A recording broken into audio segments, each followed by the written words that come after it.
દાંતા તાલુકામાં પાડલિયા ગામમાં હુમલાનો મામલો સામે આવ્યો। અંબાજી ખાતે ભારે પોલીસ બોલાવાઈ હતી। ગઈકાલની ઘટના બન્યા બાદ તમામ જિલ્લાની પોલીસ અંબાજી ખાતે પહોંચી હતી। એસપી ડીવાયએસપી દ્વારા મીટિંગો કરાઈ।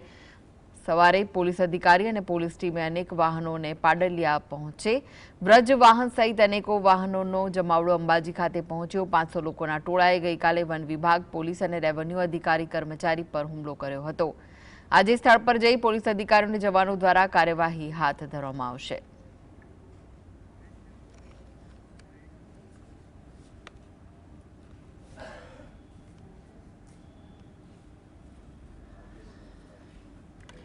તો પાડલિયા ગામમાં પોલીસ અને જે વન અધિકારી છે તેમના પર હુમલાની ઘટના સામે આવી હતી। આ સાથે જ આજે સ્થળ પર જઈને પોલીસ અધિકારીઓ અને જવાનો કાર્યવાહી હાથ ધરવાના છે। અનેક પોલીસ કર્મીઓ ઘાયલ થયા હતા સમગ્ર હુમલામાં।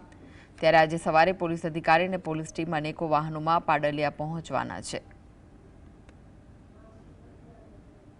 ગઈકાલે દાંતા તાલુકાના જે પ્રકારે પાડલિયા ગામે હુમલો કરવામાં આવ્યો હતો, આ હુમલો પોલીસ કર્મીઓ અને ફોરેસ્ટ વિભાગના અધિકારીઓ અને કર્મચારીઓ સહિત રેવન્યુ વિભાગના જે અધિકારીઓ અને કર્મચારીઓ છે તેના ઉપર કરવામાં આવ્યો છે। ત્યાંના સ્થાનિક લોકો દ્વારા પથ્થરમારો અને તીર કામઠા દ્વારા આ હુમલો કરવામાં આવ્યો હતો, જેને લઈને 47 જેટલા જવાનો ઘાયલ થયા હતા, જેને અંબાજી સિવિલ હોસ્પિટલ ખાતે ખસેડવામાં આવ્યા હતા। તો તમે જોઈ શકો છો આજે આ પોલીસ સ્ટેશન આગળનો ભાગ છે, ત્યાં મોટી સંખ્યામાં પોલીસ કાફલો જોવા મળી છે। વજ્ર વાહન સહિત અનેકો વાહનો પોલીસ જવાનોના જોવા મળી રહ્યા છે અને મોટી સંખ્યામાં કહી શકાય કે બનાસકાંઠાના સમગ્ર બનાસકાંઠા સહિતના પોલીસ કર્મીઓ છે જે છે અત્યારે અંબાજી પોલીસ સ્ટેશન આગળ જોવા મળી રહ્યા છે અને હાલમાં જે પાડલિયા ગામમાં જવાની તૈયારી કરી રહ્યા છે અને ત્યાં જઈને સમગ્ર આ જે ઘટના જે છે તેને લઈને કાર્યવાહી હાથ ધરવામાં આવશે। તો કહી શકાય કે જે પ્રકારનો જે ગઈકાલે ઘટના ઘટી હતી તેને લઈને આજે કાર્યવાહી શરૂ કરાશે। દેવેન્દ્ર પ્રજાપતિ, GSTV, અંબાજી।